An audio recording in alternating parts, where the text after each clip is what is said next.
العالمین والصلاة والسلام علی سید الانبیاء والمرسلین وعلی آلہ واصحابہ اجمعین اما بعد فقد قال اللہ تبارک وتعالی فی کتاب العظیم والشمس وضحاها والقمر اذا تلاها والنهار اذا جلاها واللیل اذا یغشاها والسماء وما بناها والارض وما طحاها ونفس وما سواها فألهمها فجورها وتقواها قد افلح من زکاها وقد خاب من دساها۔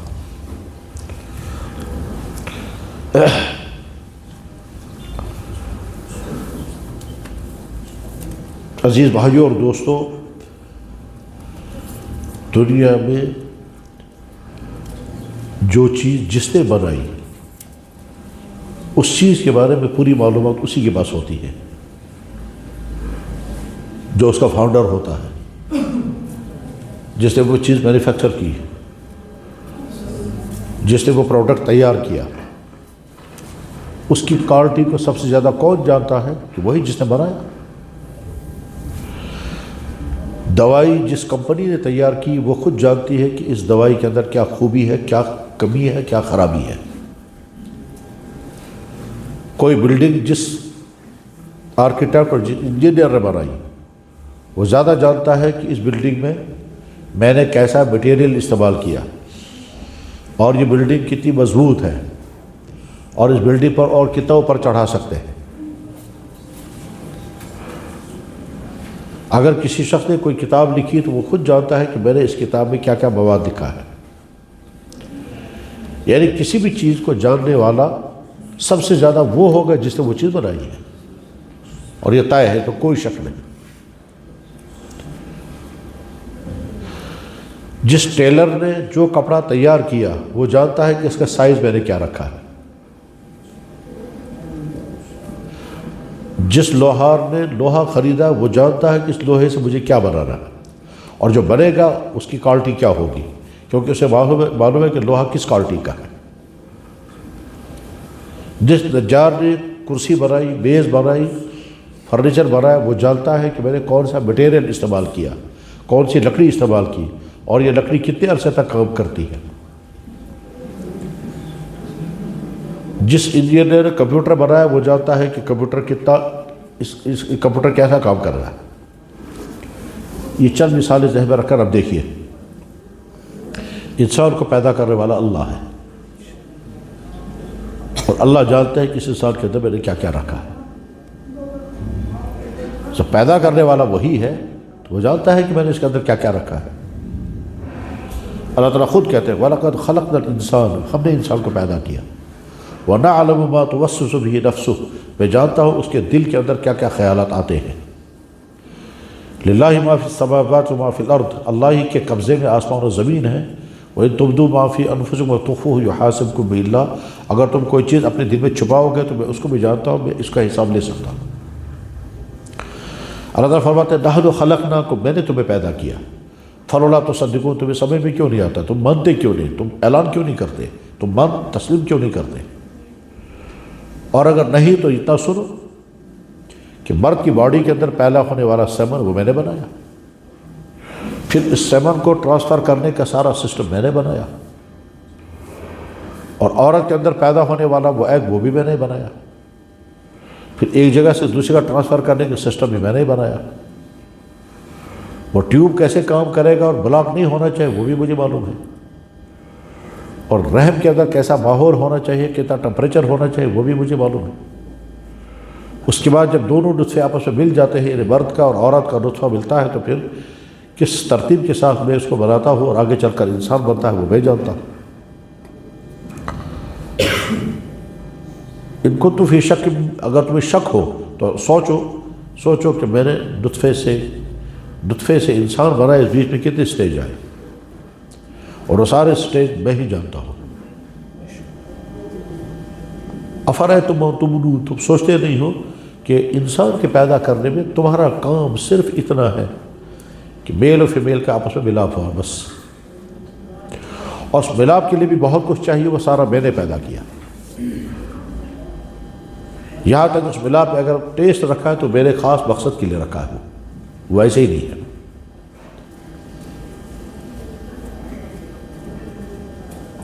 پھر اس پر ایک مرد نکلنے والے سیمن کے اندر کتنے سپرم ہونے چاہیے اس کی کاؤنٹنگ میں میرے کنٹرول میں، وہ کم بھی ہو سکتے ہیں، زیادہ بھی ہو سکتے ہیں، اور یہ بھی ہو سکتا ہے کہ اس کی کاؤنٹنگ کم ہوگی تو پھر وہ بچہ ہی نہیں بنے گا۔ غرض یہ کہ اللہ تعالیٰ شاہ انسان کی تخلیق کے بارے میں خود تفصیل کے ساتھ بیان کرتے ہیں کہ میں نے انسان کو پیدا کیا، اور انسان کی باڈی میں کیا کیا ہونا چاہیے وہ بھی میں نے ہی مجھے معلوم تھا کہ دنیا میں آ کر دیکھنا ہے تو میں نے آنکھیں دی، سننا ہے تو کان دیے، بولنا ہے تو زبان دی، چلنا ہے تو پاؤں دیے، سوچنا ہے تو اس کے لیے دماغ دیا، اور یہ سارا جسم کام کرے گا تب جب اس کا ڈائجسٹو سسٹم صحیح ہوگا، اس کے لیے غذائیں بنائیں، اور وہ غذا جو ہے وہ تمہاری باڈی کے ٹھیک مطابق ہے۔ تمہاری باڈی کو جن جن چیزوں کی ضرورت تمہیں سمجھ میں آ رہی ہے وہ بھی میں نے پیدا کر دی ہیں، اور کچھ ضرورتیں ایسی ہیں جو ابھی نہیں سمجھ آئیں گی، وہ آگے چل کے پتہ چلے گا کہ یہ بھی ضرورت تھی، وہ آج کے میڈیکل سے پتہ چلتا ہے۔ پہلے زمانے میں انسان اتنا جانتا تھا کہ صاحب مجھے بھوک لگتی ہے، مجھے ایسی چیز چاہیے جس سے میری بھوک مٹ جائے، اور مجھے کمزوری آتی ہے، مجھے ایسی چیز چاہیے جس سے میری بدن کے اندر طاقت آئے، اور ساتھ میں وہ چیز جو میں کھاؤں اس میں مزہ بھی آنا چاہیے۔ بس یہ تین چیزیں تھیں، بھوک مٹ جائے، طاقت آ جائے، ٹیسٹ بھی آ جائے، بس اتنا۔ لیکن آج کے زمانے میں اتنا ہی نہیں ہے، اور وہ آپ کا سبجیکٹ ہے کہ اب انسان کی باڈی کو بہت کچھ چاہیے، اس کی لمبی لسٹ ہے، اس کو پروٹین بھی چاہیے، اس کو کیلشیم چاہیے، اس کو آئرن چاہیے، اس کو فاسفورس چاہیے، اس کو زنک چاہیے، اس کو پوٹاشیم چاہیے، اس کو وٹامن چاہیے۔ ایک چیز بھی کم ہو جاتی ہے تو انسان کی صحت ٹھیک نہیں رہتی۔ اب آج چونکہ تحقیقات کا زمانہ، اس لیے ہم تفصیل کے ساتھ جانتے ہیں کہ انسان کی باڈی کو یہ وٹامن چاہیے، یہ فلانی چیز میں ہے، انسان کی باڈی کو فلاں وٹامن چاہیے، فلاں چیز میں ہے۔ میں ایک مرتبہ مکہ مکرمہ میں تھا تو میری ٹانگوں میں درد ہوا، تو ہمارے ساتھ ایک بڑے ڈاکٹر تھے، وہ میڈیکل کالج کے پرنسپل بھی رہے ہیں سری نگر میں، ان کا نام تھا ڈاکٹر منیر مسعودی، اور وہاں ویلی میں بہت لوگ ان کے شاگرد ہیں۔ تو ہم ایک ساتھ حج میں تھے، تو میں نے ان کہا ڈاکٹر صاحب مجھے ٹانگوں میں درد ہو گیا، تو انہوں نے کہا ٹھیک ہے آپ کیلے کھائیں۔ تو میں سوچتا رہا کہ مجھے پھل کھانے کو کہہ رہے ہیں، ڈاکٹر کو دوائی بولنی چاہیے۔ میں نے کہا ڈاکٹر صاحب دوائی بتائیں آپ، کہنے لگے نہیں آپ کیلا کھاؤ۔ میں نے کہا میں تو اس لیے بات کر رہا تھا کہ آپ دوائی بتائیں گے، کہنے لگا میں کہہ رہا ہوں آپ کیلے کھائیے۔ میں نے کہا ٹھیک ہے۔ چنانچہ میں نے کیلا کھایا، ایک دو صبح کو کھائے، ایک دو شام کو کھائے۔ اگلے دن صبح مجھے ملے، کہنے لگا کیا حال ہے؟ میں نے کہا درد تو کم ہو گیا، مگر مجھے سمجھایا ابھی کیا ہوا۔ انہوں نے کہا اصل میں آپ کی وٹامن ڈی کی لیول کم ہو گئی تھی، کیلے میں وٹامن ڈی ہے، لیول برابر ہو گیا تو درد ختم ہو گیا، کم ہو گیا، اور کھائیں گے اب ختم ہو جائے گا۔ تو آج پتہ چلتا ہے کہ ہماری باڈی کو وٹامن ڈی چاہیے، اور وہ دھوپ میں ہے، کیلوں میں ہے، فلاں چیز میں، فلاں چیز میں۔ تو نقطہ جو سمجھنے کا ہے وہ یہ ہے کہ انسان کو پیدا کرنے والا اللہ، اور اس انسان کے جسم کے تمام تقاضے کیا کیا ہیں، وہ تقاضے بھی اللہ نے رکھے، ان تقاضوں کو پورا کرنے کا سورس بھی اللہ نے رکھا۔ تمہیں کیا کیا چاہیے تھا وہ ضرورت میں نے پیدا کی ہے، اس ضرورت کو پورا کرنے کا سسٹم کیا ہوگا، وہ سورسز کیا ہوں گے جہاں سے تمہاری ضرورت پوری ہوگی، تو وہ بھی میں پیدا کی ہے۔ تمہیں نیند چاہیے، نیند کے بغیر تم ادھورے رہو گے، تم 2 دن 3 دن کام کرو گے، اس کے بعد تم ایگزاسٹ ہو جاؤ گے۔ تو میں نے نیند رکھی ہے، اس نیند کے بعد تمہاری ریپیئرنگ ہو جاتی ہے، تو اگلے دن پھر کھڑے ہو جاتے ہو۔ تو نیند کے لیے پورا سسٹم بنایا، اس کو بھی قرآن میں اللہ تعالیٰ بیان فرمایا۔ اگر میں رات نہیں لاؤں گا تو سو گے کیسے، اور اگر رات لاؤں گا مگر نیند نہیں دوں گا تو کرو گے کیا۔ آپ آگے چل کر کے جب اپنے پروفیشن میں جائیں گے تو وہاں آپ کے ایسے لوگ بھی آئیں گے جناب نیند ہی نہیں آتی۔ تو ایسے بھی لوگ ہیں کہ جن کو پتھروں پر نیند آتی ہے، اور ایسے بھی لوگ ہیں کہ جن کو اے سی کے ڈنلپ میں بھی نیند نہیں آئے گی، اس وقت تڑپتے ہیں کاش وہ میٹھی نیند پھر مل کے کبھی مل جاتی۔ صحیح۔ تب اس پوری گفتگو کا خلاصہ کیا نکلا؟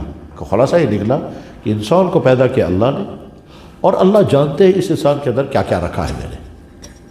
ان میں سے ایک چیز جس کو اللہ تعالیٰ شانہ کہتے ہیں میں نے انسان کے اندر یہ چیز رکھی ہے، اس چیز کو اللہ تعالیٰ کہتے ہیں 8 چیزوں کی قسم کھا کر کہتے ہیں میں نے انسان کے اندر یہ چیز رکھی، 8 چیزوں کی قسم۔ والشمس وضحاها، قسم ہے سورج کی، اس کی چمکنے کی۔ واللیل اذا یغشاها، قسم ہے رات کی اور اس کے اندھیریوں کی۔ قسم ہے آسمان کی اور اس کی بلندیوں کی۔ قسم ہے زمین کی اور اس کے بچھونے کی۔ 8 چیزوں کی قسم کھا کر پھر کہتے ہیں تمہارے نفس کے اندر میں نے 2 چیزیں رکھی ہیں، ایک تم اچھے بھی بن سکتے ہو اور تم بہت خراب بھی بن سکتے ہو، یہ دونوں چیزیں تمہارے اندر میں نے رکھی۔ وَنَفْسٍ وَمَا سَوَّاهَا فَأَلْهَمَهَا فُجُورَهَا وَتَقْوَاهَا، قسم ہے تمہارے اس نفس کی جو میں نے تمہارے اندر رکھا ہے، اور اس نفس کے اندر میں نے دو باتیں رکھی ہیں، تم اس کو اچھے سے اچھا بھی بنا سکتے ہو، خراب بھی ہو سکتے ہو۔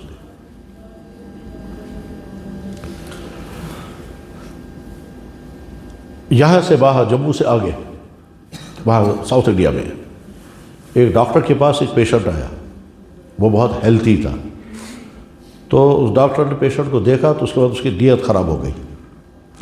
اسے پیشنٹ کو ملاحظہ کرنے کے بعد اس نے کہا کہ مجھے درد میں درد ہے، تو اس کو کوئی کڈنی میں گرمی ہو گئی تھی یا انفیکشن ہو گیا تھا، اس طرح کا کوئی درد تھا، تو اس نے کہا ہاں تمہاری کڈنی میں کچھ ہو گیا ہے تو میں اس کا علاج کروں گا، سرجری کرنی پڑے گی۔ چنانچہ اس نے اس کو سرجری کی اور کڈنی نکال لی۔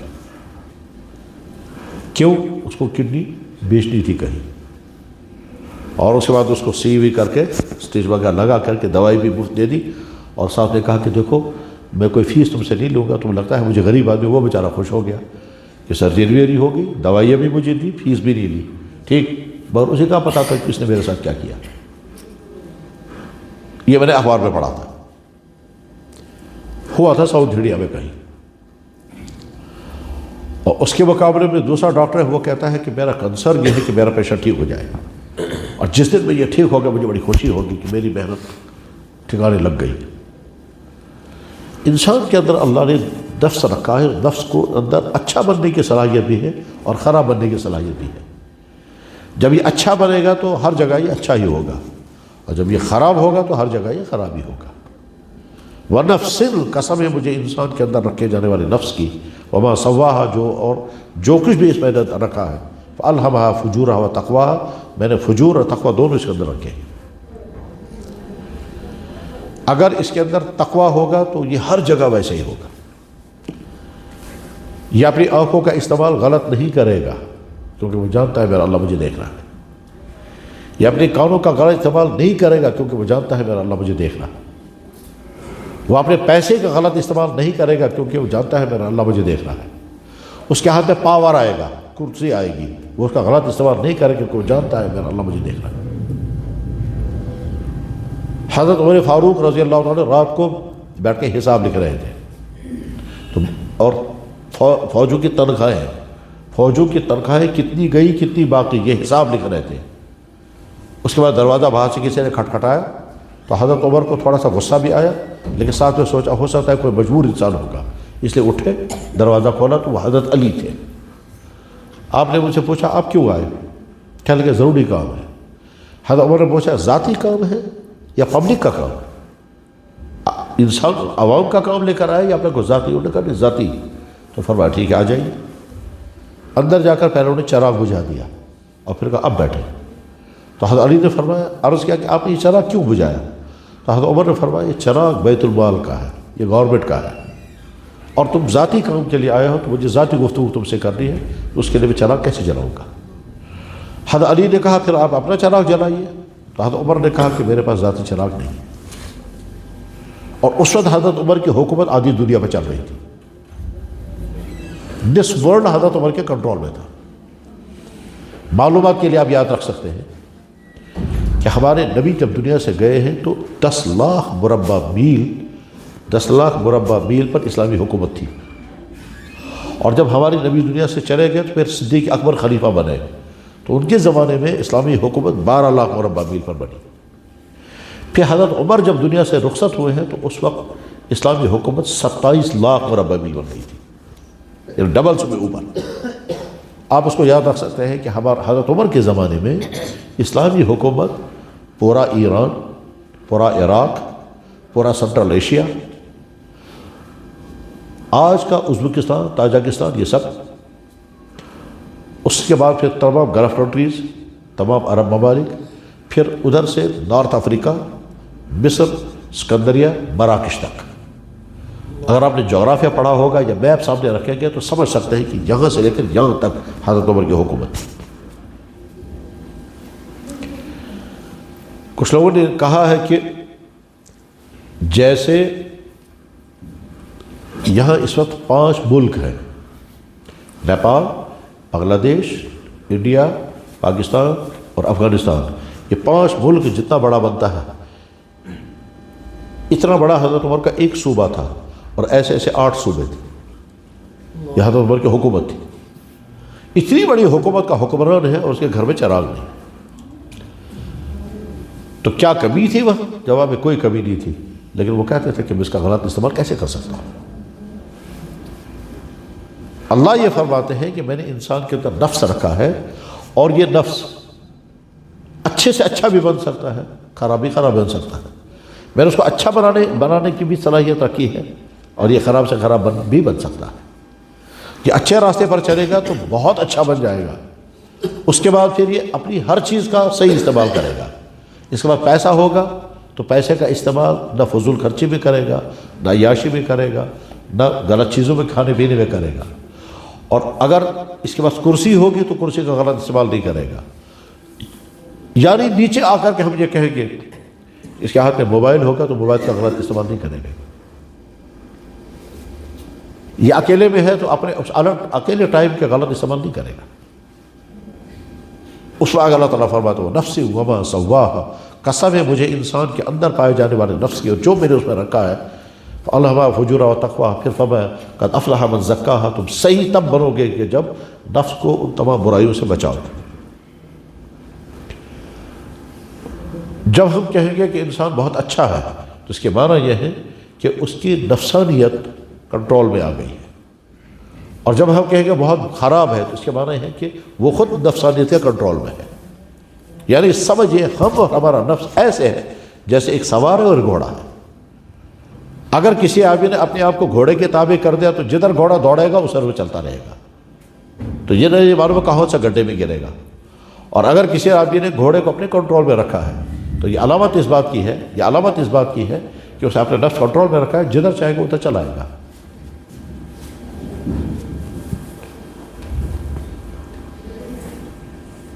آج کے زمانے میں جو نئی نسل ہے، ینگ جنریشن، ان کے 3 مسائل ہیں. نمبر 1 ان کا مائنڈ سیٹ خراب نہیں ہونا چاہیے. نمبر 2 ان کا کیریکٹر خراب نہیں ہونا چاہیے. اور نمبر 3 ان کی صحت صحیح رہنی چاہیے. مائنڈ سیٹ خراب ہونے کے معنی کیا ہے؟ ایک طرف سے شرک ہے اور ایک طرف سے ایتھیزم ہے. کچھ لوگ خدا کا انکاری کرنے والے ہیں اور وہ پورا ایک محاذ کھڑا ہے اس وقت. دوسری طرف سے شرک ہے، وہ اللہ کے ساتھ نہ جانے کن کن کو جوڑ رہے ہیں. تو اس انسان کو ان سے بھی بچنا ہے اور اس سے بھی بچنا ہے. چونکہ سوشل میڈیا کا زمانہ ہے تو پہلے زمانے میں اگر کوئی انسان اپنی غلط سوچ پھیلانا چاہتا تھا تو اس کو جلدی فالوور نہیں ملتے تھے. آج تو بس ویب سائٹ کھول دی ہے اور شروع کر دے گا، پھر ساری دنیا میں کہاں کہاں پہنچے گا. ایسا بھی ہو سکتا ہے کہ ایسے لوگ ہوں گے جن کے 2-3 ہی فالوور ہو گئے، لیکن سوشل میڈیا پر لگتا ہے کہ ساری دنیا سن رہی ہے ان کو. آج کا زمانہ ایک طرف سے الہاد کا، ایتھیسزم کا، انکار خدا کا، وجود خدا کا انکار کا زمانہ ہے. تو آج کے جوان کو ایک طرف سے اس سے بھی اپنے آپ کو بچانا ہے. اور بظاہر اس کے پیچھے وہ لاجک ہے یا فلاسفی ہے، اور اسے بہت سارے فلاسفر بھی پیچھے سے کھڑے ہیں. آج کا ساری دنیا میں کتاب بڑی مشہور ہے، ٹھیک، ڈاکن کی، کہتے ہیں آرگومنٹ کی دنیا میں بالکل بوکس کتاب ہے، لیکن چونکہ دنیا میں پسند اس لیے کی جا رہی ہے کہ اس کے نتیجے میں پابندیاں ہم سے ختم ہو جائیں گی. اب ہمارے لیے کوئی پابندی نہیں رہے گی کیونکہ مذہب پابندی ہے. جناب انسانوں کو فری سیکس چاہیے، ان کو برہنہ ناز چاہیے، وہ چاہتے ہیں LGBTQ+، اور مذہب اس میں بیان ہے. اب ہم فی الحال دوسرے مذہبوں کی بات نہیں، ہم تو اپنے دین کی بات کریں گے. ہمارا اسلام وہ تو سوال ہی نہیں پیدا ہوتا کہ وہ ذرا سے بھی دائیں بائیں جانے دے گا، کیونکہ جو دین جتنا پختہ ہوگا اتنی وہ حساس ہوگا، اپنی سرحدیں ٹائٹ رکھے گا. ہمارا دین ایک طرف سے یہ کہتا ہے کہ تم اپنی جنسی ضرورتوں کو پورا کرنے کے لیے 4 نکاح کر سکتے ہو مگر گناہ نہیں کرنا. ہمارا دین اس بارے میں اتنا حساس ہے، وہ یہ کہتا ہے کہ اگر کسی کی بیوی سے مر گئی، اب اس کے مر گئی، اب کبھی بھی اس کے بارے میں خیال نہیں لانا کہ میں نے پرائیویٹ زندگی اس کے ساتھ گزاری، پھر ہم اس طرح سے رہتے تھے، پھر یہ کرتے تھے، نہیں وہ بھی نہیں سوچنا، کیونکہ اب وہ دنیا میں نہیں۔ اگر تمہاری کسی بیوی کو ڈیورس ہو گیا ہے، اب اس کے ساتھ جو تم نے پرائیویٹ زندگی گزاری ہے اس میں خوشی کے لمحات بھی ہوں گے اور دوسرے اوقات بھی گزرے ہوں گے، تو آپ ان خوشی کے لمحات کو سوچ سوچ کر خوشی محسوس نہیں کریں گے، کیونکہ آپ جس کے بارے میں آپ سوچ رہے ہیں وہ اب آپ کی بیوی ہے ہی نہیں۔ اتنا حساس ہے ہمارا دین، ہمارا دین اتنا حساس ہے اس معاملے میں۔ وہ کہتا ہے لڑکوں کو خبردار، اگر جانور میل فیمیل دوڑ رہے ہوں اور میل فیمیل کا پیچھا کر رہا ہو تو اس کو مت دیکھو، کیونکہ اس کے نتیجے میں تمہارا مائنڈ سیٹ میں خرابی آ جائے گی۔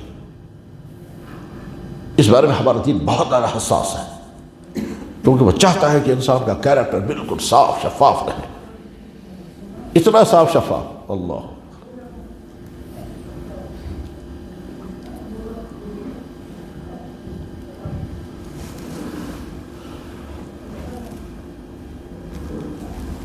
ابھی کچھ دنوں پہلے ہم مکہ مکرمہ میں تھے، ایک عورت گر گئی، اس کو کھڑا کرنا ہے، تو ایک شخص دوڑ کر کے آیا، اپنا رومال عورت کے ہاتھ پر رکھا، پھر ہاتھ پکڑ کر اوپر کھڑا کیا۔ میں حیران ہو گیا دیکھ کر، میں نے کہا ہمارے ذہن میں تو نہیں آئے گا یہ، ہم تو سیدھے جا کر ہاتھ کا پکڑیں گے۔ اس نے پہلے اس کے ہاتھ پر رومال رکھا، پھر پکڑا کہ میں اجنبی عورت کو ٹچ نہیں کروں گا۔ آپ کہیں گے یار یہ تو بہت سخت معیار ہے، کہ معیار نہیں، اصول ہے یہ، کیونکہ وہ ینگ عورت تھی تو اس نے اٹھایا اسے، مگر پہلے رومال پہ ہاتھ رکھا، یہ ہاتھ پہ پہلے رومال رکھا پھر اسے اٹھایا۔ تو میں سوچا ہو سکتا ہے میں نہیں کر پاتا، یہ مجھے خیال ہی نہیں آتا، یار میں جو کہ تو ہی اٹھا لیتا۔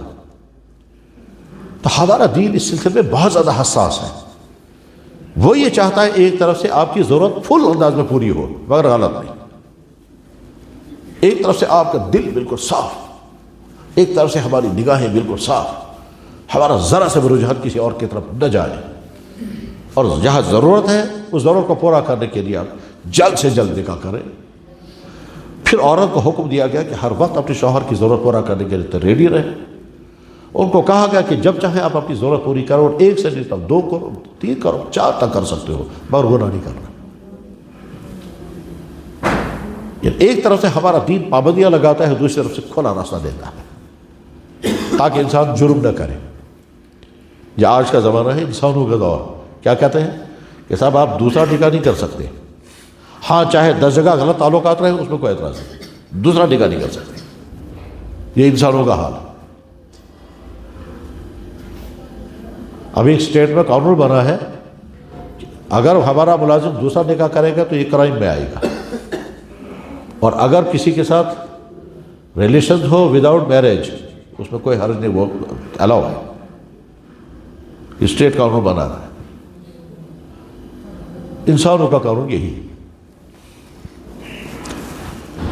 ایک انسان کہتا ہے جناب مجھے 2 روٹیاں چاہیے، اس کے لیے قانون بنا کہ آپ دوسری روٹی خرید نہیں سکتے، آپ 1 روٹی خرید سکتے ہیں۔ ہاں آپ کو زیادہ بھوک لگی ہے تو چوری کر کے آپ کھا سکتے ہیں، لیکن خرید نہیں سکتے آپ۔ ایک شخص یہ کہتا ہے کہ جی میں اگر 1 سے زیادہ نکاح کرنا چاہتا ہوں تو کہتا ہے بالکل نہیں، آپ جرم کریں گے۔ جناب اگر ضرورت پوری کر رہے ہو، کہا آپ کسی اور طرح سے پوری کریں، مگر دوسرا نکاح نہیں کر سکتے۔ انسانوں کا حال یہ۔ تو اللہ یہ فرماتے ہیں کہ میں نے انسان کو پیدا کیا، اس انسان کے اندر کوالٹی کیا کیا ہے وہ سب میں جانتا ہوں، اس کے اندر میں نے ایک نفس رکھا ہے، یہ نفس اچھے راستے کی طرف بھی چلے گا، برے راستے کی طرف چلے گا۔ اچھے راستے کی طرف چلے گا تو اس کے لیے سورس بھی ڈھونڈے گا، دماغ پلاننگ کرے گا اور پہنچ جائے گا، کیونکہ میں نے وسائل رکھے ہیں اس کے پاس، وہ تدبیریں ڈھونڈے گا۔ تدبیر ڈھونڈنے کی مثال میں بتاتا ہوں۔ ایک لڑکے نے جب توبہ کی تب اس نے بتایا، کہنے لگے جی میرے جس کے ساتھ تعلقات چل رہے تھے اس نے مجھے کہا کہ میرا موبائل تھا وہ گھر والوں نے چھین لیا، تو اب میں تم کو کال اگر کروں گی تو موبائل ہی نہیں ہے، تو میں نے سوچا میں اس کو موبائل لا کر دوں گا، لیکن لاؤں گا کیسے؟ کہتے ہیں میں نے اپنے والد سے کہا کہ مجھے ڈکشنری لینی ہے، انگلش ٹو اردو ڈکشنری لینی ہے۔ تو باپ نے کہا بہت اچھا، کب لینی ہے؟ انہوں نے کہا بس جلدی، کل کتنے ملے گی؟ اس نے کہا 1,500-2,000 روپے کی۔ عبدالحق کی ڈکشنری انگلش ٹو اردو بڑی مشہور ڈکشنری ہے، مولوی عبدالحق کے گزرے ہیں، بابا اردو کے نام سے ان کے مشہور ہیں. ان کی ڈکشنری انگلش ٹو اردو سب سے بڑی ڈکشنری مانی جاتی ہے انگلش ٹو اردو. کیا لگا میرے والد نے مجھے 2-3 ہزار روپے دیے، لے آؤ بیٹا جا کر. کہتا ہے میں نے وہ ڈکشنری لائی. ٹھیک، ڈکشنری لائی. اب مجھے آسما ڈکشنری تو نہیں لانی تھی. میں نے ڈکشنری لائی اور ابا جان کو دکھائی. ابا جان کہا بہت اچھا، لے آئے تم ڈکشنری؟ کہ جی. پھر میں واپس آیا. واپس آ کر میں نے کیا کیا؟ کہتے میں نے ڈکشنری تو نہیں خریدی تھی. میں اپنے سر کے پاس گیا، سر سے کہا سر مجھے ڈکشنری چاہیے 2-3 دن کے لیے. وہاں سے وہ لے آیا اور ابا جان کو دکھائی، یہ ہے ڈکشنری جو میں خرید کر لائی. انہوں نے کہا بیٹا بہت اچھا. ابا جان نے 2-3 ہزار روپے دیے تھے، وہ 2-3 ہزار کا موبائل خرید کے میں نے اس کو بھیجا. اب ڈکشنری سر کی تھی تو اب واپس کیسے کروں گا؟ تو ابا جان سے کہا میں نے وہ جو ہمارے سر ہیں وہ کہہ رہے ہیں کہ بیٹا تمہارے پاس ڈکشنری بہت اچھی ہے، مجھے دے دو یہ. تو اگر آپ اجازت دیں گے تو میں سر کو ڈکشنری دے دوں. باپ نے کہا بہت اچھا دے دو، میں تمہارے لیے دوسری لاؤں گا، تم دوسری لے لینا. وہ ڈکشنری سر کو دے دی. ٹھیک، 2-3 ہزار روپے کا موبائل خرید کر اس کو بھیجا.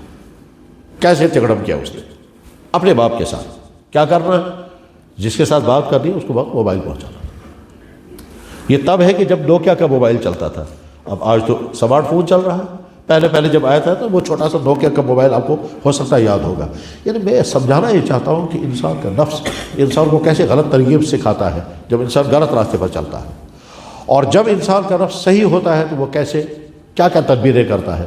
ہماری حدیث کی کتابوں میں بخاری شریف مشہور حدیث کتاب، مشہور کیا سب سے ٹاپ، اس میں حدیث ہے ایک جگہ پر اللہ کے نبی علیہ السلام نے فرمایا کہ ایک عورت جو بدکار تھی اور نہ جانے کتنے گناہ اس نے کیے ہوں گے، اس نے کسی جنگل میں دیکھا کہ کتا پیاسا ہے اور پانی اسے مل نہیں رہا ہے، کنویں میں پانی نیچے ہے اور نیچے سے پانی نکالنے کی کوئی شکل نہیں ہے. تو اس نے کیا کیا کہ اس نے اپنے بال کاٹے، اپنے کپڑے کاٹے تو ان کی رسی بنائی اور اس کے بعد پھر اپنے جوتے میں وہ رسی باندھی اور نیچے سے پانی نکال کے اس کو پلایا کتے کو. وہاں حدیث میں ہے کہ اللہ تعالیٰ شانہ نے اس عمل کی وجہ سے اس عورت کے تمام وہ بڑے بڑے گناہ جو اس نے کیے ہوں گے مردوں کے ساتھ وہ سارے معاف کر دیے. لیکن تدبیر اس نے کیا سوچی؟ جب اس نے ارادہ کیا تو پانی نیچے سے اوپر تک کیسے پہنچاؤں گی میں، تو اس نے بال کاٹے، کپڑے کاٹے، ان کی رسی بنائی اور نیچے سے پانی چڑھا کے اوپر کتے کو پلایا. میرے نوجوان دوستوں میں یہ کہنا چاہتا ہوں کہ انسان کے اندر جو نفس ہے یہ اچھے راستے کی طرف بھی چلاتا ہے اور غلط راستے کی طرف بھی چلاتا ہے. آپ رات کے اندھیرے میں اپنا کمرہ آف کر کے، اپنے لائٹ آف کر کے، کمرہ بند کر کے موبائل کھولیں گے، آپ کچھ بھی دیکھ سکتے ہیں، روکنے والا کوئی نہیں. یہ ڈیپینڈ کرتا ہے کہ آپ کی سوچ کیا ہے، یہ ڈیپینڈ کرتا ہے کہ آپ کے شوق کیا ہے، اور یہ ڈیپینڈ کرتا ہے کہ آپ یہ سمجھتے ہیں کہ یہ چیز دیکھنے سے مجھے نقصان ہوگا، خرابی ہوگی. کیا آپ یہ سمجھتے ہیں کہ یہ چیز بے فائدہ ہے، مجھے نہیں دیکھنی چاہیے؟ یہ جیسا سوچ ہوگی ویسا ہی کریں گے. قرآن میں اللہ تعالیٰ فرماتے ہیں افرأیت من اتخذ الہہ ہوا، کیا آپ نے دیکھا اس انسان کو جس نے اپنے نفس کی خواہش کو اپنا خدا بنا رکھا ہے. خدا کے معنی جو آپ مجھے کہیں گے مجھے وہی کرنا ہے. معبود کے معنی یا اللہ میں کچھ نہیں کروں گا، صرف وہ جو آپ چاہیں گے. آپ کہتے ہیں میرے علاوہ کسی کے سامنے نہیں جھکنا، بالکل میں کسی کے سامنے نہیں جھکوں گا. آپ کہتے ہیں میرے علاوہ کسی اور کے سامنے جھکو کہ وہ شرک ہے، میں نے کہا بالکل صحیح ہے، میں کبھی نہیں جھکوں گا. آپ کہتے ہیں میرا حکم یہ چیز مت کھانا، میں کہوں گا یا اللہ مجھے لگتا تو ہے کہ اچھا ہے مگر آپ کا حکم ہے، میں نہیں کھاؤں گا. آپ کہتے ہیں یہ کام تمہیں کرنا پڑے گا، مجھے فائدہ نظر آئے یا نہ آئے مجھے وہ کرنا ہے کیونکہ آپ میرے رب ہیں. اللہ تعالیٰ فرماتے ہیں کہ کچھ لوگ اپنے نفس کو اپنا رب بناتے ہیں اور جو ان کا نفس کہتا ہے یہ کرو، وہ کہتے ہیں جناب میں کرنا ہے. ایک کہتا ہے میں وہ کروں گا جو میرا رب کہے گا، ایک کہتا ہے میں وہ کروں گا جو میرا نفس کہے گا. تو اس نے اپنے نفس کو اپنا رب بنا دیا. افرأیت، کیا آپ نے دیکھا، من اس شخص کو اتخذ بنا دیا اس نے، ہواہ اپنی چاہت کو، اپنے شوق کو، اپنی خواہش کو، الہ ہوا اپنا الہ بنایا اس نے ہوا کو. ہوا کہتے ہیں ایک تو ہے اردو کی ہوا، یہ نہیں ہے. عربی کے ہوا کے معنی ہے چاہتیں، شوق، خواہشات، ہوائے نفس، یعنی دل کے تمنا ہے. تو اس اپنے نفس کی چاہتوں کو اپنا خدا بنا لیا. نفس نے چاہا کرپشن تو کرے گا، نفس نے چاہا کسی کا پیچھا کرنا تو کرے گا، نفس نے چاہا ڈرنکنگ تو کرے گا، نفس نے چاہا ڈرگس تو کرے گا، نفس نے چاہا غلط ریلیشن تو کرے گا، نفس نے چاہا غلط ویڈیو کالنگ تو کرے گا، نفس نے چاہا فراڈ کرنا تو کرے گا، نفس سے جو چاہا کو کرے گا، یہ سوچے بغیر کہ یہ کرنا چاہیے یا نہیں، اس سے میرا اللہ ناراض تو نہیں ہوگا، اس سے انسانوں کو دکھ تو نہیں ہوگا، اس سے انسانوں کو نقصان تو نہیں ہوگا۔ سری نگر میں ہمارے جاننے والے ہیں، انہوں نے مجھ سے بتایا، کہتے ہیں یہاں ایک ڈاکٹر ہیں، بچوں کے ڈاکٹر، ان کے ہاں ڈراپس تھے اور وہ ایکسپائر ہو گئے تھے، تو ڈاکٹر نے کیا کیا، کہ اگر ڈراپس ایکسپائر ہو گئے ہیں تو ایسا کرتے ہیں، کمپنی والوں سے انہوں نے سیٹنگ کی کہ یہ ایکسپائر ڈراپ جو ہے ہم انہیں کو چلائیں گے، صرف ان کا لیبل بدل دو، تو ڈراپس واپس کر دیے، نئی پیکنگ اور نئے لیبل کے ساتھ آگے وہی ڈراپس بچوں کو ملا تھا۔ یہ سوچے بغیر کہ بچوں کا آگے کیا ہوگا، انسان یہاں تک پہنچتا ہے۔ ہمارے جاننے والے ایک ڈاکٹر ہیں، اب تو وہ ریٹائر بھی ہیں اور بہت دیندار ہیں، بلکہ مجھے کبھی لگتا ہے کہ ہم جیسے مولویوں سے زیادہ دیندار وہ ہیں۔ انہوں نے مجھے بتایا، کہنے لگے جناب، وہ مجھے بتایا کیونکہ ہمارے رشتہ دار بھی ہیں، انہوں نے بتایا کہ کبھی کبھی ایسا لگتا ہے کہ بہت سارے ڈاکٹر سب سے پہلے جہنم میں جائیں گے۔ میں نے کہا آپ کیوں یہ فیصلہ کر سکتے ہو؟ جنت و جہنم کے فیصلے تو اللہ کرتے ہیں، آپ نہیں کر سکتے۔ کہنے لگا تمہیں نہیں معلوم ہے کبھی کبھی ہم لوگوں میں کیا کیا ہوتا ہے۔ اب انہیں وہ سناتے تھے اپنی، کیونکہ دیندار ہے اس لیے اپنی پروفیشن کے اندر کیا کیا غلطیاں ہوتی وہ سنا رہے تھے۔ اس میں انہوں نے سنایا، کہنے لگے دور دراز ایک پہاڑی علاقے میں نئی ڈسپنسری کھولی گئی، وہاں پہلی مرتبہ ڈاکٹر آیا، گاؤں کے لوگ جانتے نہیں تھے نہ ڈسپنسری اور پھر ڈاکٹر۔ تو اب ڈاکٹر نے بہت اچھی طرح سے سٹارٹ کیا، جموں میڈیکل کالج سے ڈاکٹر وہاں پہنچے تھے، آج سے تقریباً مان کر چلے بقول ان کی 35-40 سال پہلے کی بات ہے۔ کیا لگا ڈاکٹر نے وہاں جا کر کے یہ بھی پلان بنایا کہ ہم بچوں کو ڈراپس پلائیں گے، پولیو ڈراپس۔ سٹاک آ گیا، پولیو ڈراپس ڈراپ ہو گئے، ہر مہینے عورتیں آ رہی ہیں بچوں کو لے کر ڈراپ پلائے جا رہے ہیں، یہاں تک کہ ڈراپ کا سٹاک تھا تھوڑا سا۔ اس کے بعد ڈاکٹر نے سیٹنگ کی ایک دکاندار کے ساتھ، کہا یہ ڈراپ میں تم کو بھیجتا ہو، تو وہاں سے اب جب اگلے مہینے میں عورتیں بچوں کو لے کر کے آئی تو انہوں نے کہا سٹاک ختم ہو گیا ہے، اب دکاندار کے پاس۔ اب وہ عورتیں گئی وہاں اب ڈراپس ان کو چل پلانے لگے، تو جو سٹاک تھا ہسپتال کا وہ اس نے بیچا، ٹھیک چلا گیا۔ دکاندار نے کچھ دن بعد کہا سر وہ تو سٹاک ختم ہو گیا، تب کیا ہوگا؟ اس نے کہا میں کوشش کرتا ہوں جلدی سے سٹاک آنا چاہیے۔ فی الحال جلدی سے سٹاک نہیں پہنچا، دکاندار نے کہا ڈیٹیں آ رہی ہیں تو میں کیا کروں گا اس وقت؟ تو اس نے کہا پھر نلکے کا پانی بھر دو ٹیوب میں۔ اب ٹیوب میں نلکے کا پانی بھرا گیا، اب جب عورتیں آ رہی ہیں تو بچوں کو پانی پلایا جا رہا ہے۔ یہاں شہر میں تو نلکوں کا پانی صاف شفاف ہوگا، پہاڑوں میں جو نالوں کا پانی آتا ہے وہی پیا جاتا ہے، تو وہ ٹیوب میں بھرا گیا اور بچوں کو یہ کہہ کر یہ ڈاکٹر رونے لگے، کہنے لگے میں سوچتا ہوں جن بچوں کو وہ نالے کا پانی پلایا گیا پولیو ڈراپس کے نام پر، اگر کسی بچوں کو پولیو ہو گیا تو زندگی بھر وہ اس مصیبت میں پھنسا اور ذمہ دار ہمارا ڈاکٹر ہوگا۔ ٹھیک، ایک اس کے مقابلے میں میں نے ایک واقعہ پڑھا ہے، کتاب میرے پاس موجود ہے، یہ علی گڑھ یونیورسٹی سے میگزین نکلتا ہے، اس میں واقعہ لکھا ہوا ہے، وہ میگزین میرے پاس موجود ہے۔ برطانیہ سے ڈاکٹروں کی ٹیم تیار ہو گئی، اب ان کو فیلڈ میں جانا ہے، تو جو کالج کے پرنسپل تھے انہوں نے کہا میں کوشش یہ کروں گا کہ آپ لوگوں کو سیاف کریں گے اور ہمارے ملک کے یعنی برطانیہ کے اس زمانے کے جارج کون رہے ہوں گے، جارج پنجم یا ششم کون سے رہے ہوں گے، یعنی وہاں کا پی ایم، ان کو لاؤں گا۔ چنانچہ کسی طرح سے ان کا ٹائم لیا گیا، تو انہوں نے بتایا کہ فلاں دن ہم آئیں گے۔ ٹھیک ہے صاحب، اب یہ جو ڈاکٹر تیار ہوئے ہیں اب جو فیلڈ میں جائیں گے، انہوں نے انٹرنس بھی کر لیا ہوگا، ہاؤس جاب کر لیا ہوگا، اب ان کو فیلڈ میں جانا ہے۔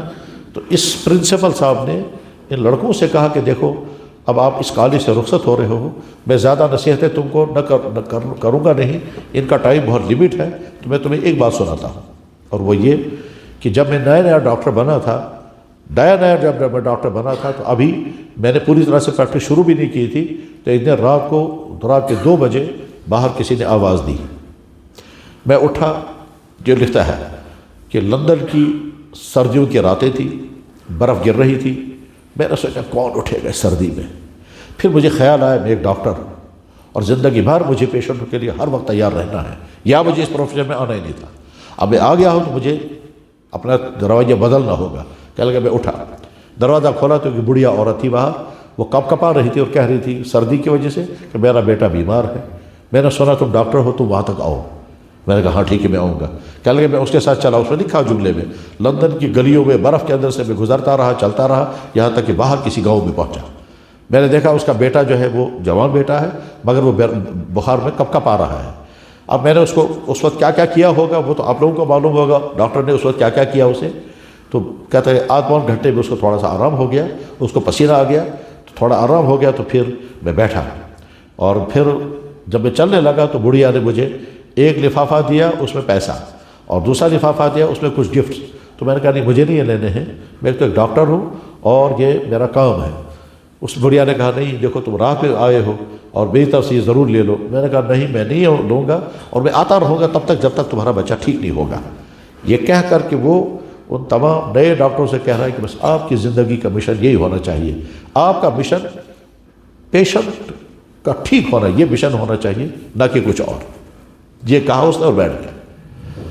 اب جو اینکر چلا رہا تھا پروگرام، ڈائس سیکٹری، اس کو دعوت دینی ہے پی ایم صاحب کو، اب آپ آ جاؤ۔ تو اس کے دعوت دینے سے پہلے ہی پی ایم صاحب خود ہی آ گئے مائک پر، اور مائک پر آنے کے بعد پھر دائیں بائیں دیکھا، پھر اس کے پاس آئے اور اس کے ہاتھوں کو بوسہ دیا، اور بوسہ دینے کے بعد کہا سر 20 سال سے میں آپ کو ڈھونڈ رہا ہوں۔ اس نے کہا کیوں؟ کہنے لگا جس لڑکے کا آپ نے علاج کیا تھا وہ میں ہی ہوں، اور میری ماں نے کہا تھا کہ دیکھو اب تم پالیٹکس میں آ گئے، تم آگے چل کر کے اس ڈاکٹر کو ضرور ڈھونڈنا جس نے تمہارا اس وقت علاج کیا تھا۔ تو میں 20 سال سے تمہیں ڈھونڈ رہا ہوں، کہیں تم مجھے مل جاؤ۔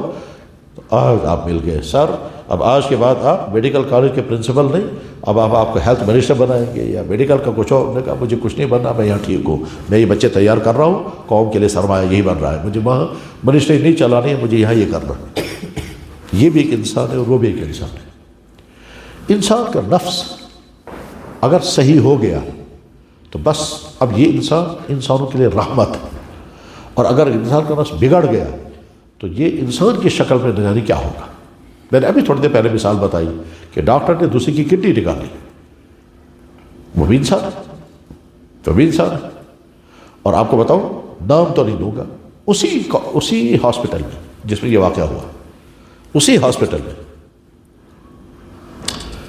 ڈاکٹر ہے غیر مسلم، اس کے پاس پیشنٹ آ رہے ہیں، علاج چلتا ہے۔ ایک دن ایک ٹائم ایسا آ گیا کہ ہر پیشنٹ جو مسلمان تھا وہ کہتا تھا سر ہمارا رمضان ہے، ہم دن میں دوائی نہیں کھا سکتے۔ انہوں نے کہا اچھا ٹھیک ہے یہ پانی پی، انہوں نے کہا پانی بھی نہیں پی سکتے۔ انہوں نے کہا پانی نہیں پیو گے تو مر جاؤ گے۔ کتنی دیر پانی نہیں پینا ہے؟ کہنے لگا سر 12 گھنٹے صبح سے لے کر شام تک پانی نہیں، کہا ایک قطرہ بھی نہیں پینا ہے؟ انہوں نے کہا نہیں پینا ہے۔ کہتا کھڑے کیسے رہو گے تو؟ کہنے لگا نہیں یہ تو آرڈر ہے، ہم نہیں پی سکتے پانی۔ کہتے ہیں بڑی دلچسپی ہوئی اس سے کہ یار یہ کیسا ان کا سسٹم ہے کہ 12 گھنٹے 14 گھنٹے تک یہ کچھ نہیں کھائیں گے، لقمہ بھی منہ پر نہیں رکھیں گے، پانی بھی نہیں رکھیں گے۔ اس نے کہا ہمارے ہاں بھی ہے مگر وہاں ہم بہت ساری چیزیں کھاتے ہیں، بس پکی ہوئی چیز نہیں کھاتے۔ ہمارا روزہ اتنا ہی ہے کہ آپ نیچرل چیز تو کھائیں گے لیکن پکی ہوئی چیز نہیں کھائیں گے۔ لیکن ان کا روزہ بڑا عجیب ہے۔ کہتے ہیں یہاں سے مجھے دلچسپی پیدا ہوئی روزے کے بارے میں، دلچسپی پیدا ہوئی روزے کے بارے میں کہ میں نے روزے کی ساری فلاسفی پڑھی۔ اس فلاسفی میں یہ بھی لکھا ہوا تھا کہ روزے کی وجہ سے تمہارا نفس کنٹرول میں آئے گا، برائی کے خیالات کنٹرول میں آئیں گے۔ کہتے ہیں روزے کے دوران میں نے یہ بھی پڑھا کہ پرافٹ محمد نے جوانوں کو یہ کہا ہے کہ جلدی نکاح کرنا، اگر جلدی نکاح نہ کر سکے تو پھر تم روزے رکھنا، اور روزے رکھنے کی وجہ سے تمہارا نفس جو ہے وہ برائی کی طرف نہیں جائے گا۔ کہا میں سوچنے لگا یہ کیسے ہوگا، روزے کا اس سے کیا تعلق ہے؟ میں نے کہا چلو تجربہ کر کے دیکھتے ہیں۔ ڈائٹنگ تو ویسے بھی میڈیکل میں بہت اچھی چیز ہے، معلوم ہی ہے۔ کہنے لگا صاحب میں نے اسے پوچھا بھائی روزہ کیسے رکھتے ہیں؟ انہوں نے کہا جی صبح کو اس ٹائم تک آپ کو کھانا ہے، پھر شام تک کچھ نہیں کھانا، یہ روزہ ہے۔ کہ میں نے کہا ٹھیک ہے میں بھی رکھتا ہوں۔ کہنے لگا جب میں نے روزہ رکھا تو میں نے اس دن فیل کیا کہ میرے پاس اگر فیمیل پیشنٹ اگر آتا تھا تو میں چیک اپ کے دوران بار بار کہتے تھے دیکھو آج تمہارا روزہ ہے، غلط انٹینشن کے ساتھ چیک اپ مت کرنا۔ کہتا میں حیران ہو گیا یہ فیلنگ کیسے آ گئی میرے اندر کہ آج تم نے روزہ رکھا ہے، غلط فیلنگ کے ساتھ ٹریٹمنٹ مت کرنا، غلط فیلنگ کے ساتھ چیک اپ مت کرنا۔ کہتا اگلے دن میں نے روزہ نہیں رکھا تو نارمل تھا، پھر 2-4 دن بعد میں نے پھر روزہ رکھا، اس دن پھر میرے، تو میں سمجھ گیا کہ روزے کی وجہ سے انسان کے اندر ایک نئی فیلنگ پیدا ہو جاتی ہے، جس کے بعد پھر انسان کے برے خیالات نہیں آتے ہیں۔ کہتے ہیں یہ پہلا رمضان تھا اور اسی رمضان میں مسلمان ہو گیا، اور اب مجھ سے جب کوئی پوچھتا ہے مسلمان کیوں ہوئے، میں کہتا ہوں رمضان میں مجھے مسلمان بنا۔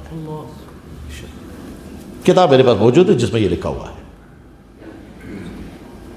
غرض یہ کہ انسان کی جو نفس ہے، یہ نفس ہی انسان کو غلط راستوں کی طرف لے جاتا ہے۔ ہم اگر اس کو کنٹرول کرنے میں کامیاب ہو گئے تو برائیوں سے بچ سکتے ہیں۔ میں عرض کر رہا تھا آج کے جوانوں کے لیے 3 مسئلے۔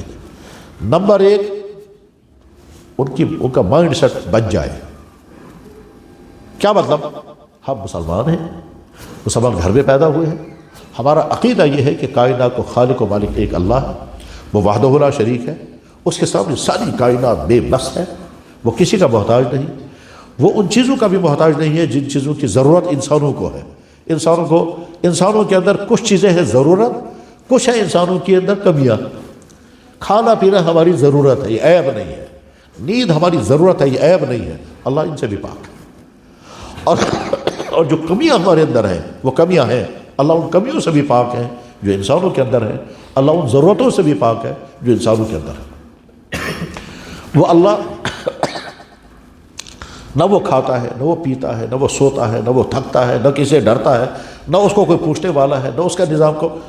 وہ اللہ ہے۔ وہ کہتا ہے کہ میں نے موت کا ٹائم طے کر دیا، ٹھیک ہے، میرے ہاتھ میں اس کو چینج کر دوں گا، لیکن کروں گا نہیں۔ طاقت میری یہ ہے کہ میں موت کے ٹائم کو آگے پیچھے کر دوں، مگر کروں گا نہیں۔ قانون میرا یہ نہیں بدلوں گا۔ ان اللہ علی کل شیء قدیر۔ طاقت میری یہ ہے کہ میں عورت کے بجائے مرد سے انسان پیدا کروں گا، لیکن کروں گا نہیں۔ کیوں نہیں کروں گا؟ یہ میں نے سسٹم بنایا کہ اور یہ عورت کے اندر رکھی۔ خیر، تو غرض یہ کہ اللہ تعالیٰ شانہ قادر مطلق ہے۔ اب آج کے زمانے میں سوال ہے کہ جناب آپ نے خدا کو دیکھا؟ آپ کہیں گے نہیں، تو فوراً سوال ہے کہ جس کو آپ نے دیکھا نہیں اس کو کیوں مانتے؟ ہمارے ایک بڑے عالم، انہوں نے اپنا واقعہ لکھا، میں ان سے ملا بھی ہوں، اب ان کی وفات بھی ہو گئی۔ وہ کہتے ہیں میں جہاز میں سفر کر رہا تھا تو میرے ساتھ دائیں یا بائیں کوئی صاحب بیٹھے تھے غیر مسلم، تو انہوں نے مجھ سے کہا کہ آپ مسلم ہیں؟ میں نے کہا ہاں۔ کہنے لگا میں فلاں مذہب کو ماننے والا ہوں۔ میں نے اپنے مذہب کے بڑوں سے بہت دفعہ پوچھا تھا تم ایشور کو مانتے ہو؟ نے کہا ہاں۔ تو میں کہتا تھا دکھاؤ ایشور کہاں ہے؟ وہ تو جواب دے نہیں سکے۔ آپ دے سکیں گے؟ جب ایشور کو آپ نے دیکھا ہی نہیں تو آپ مانتے ہیں اسے؟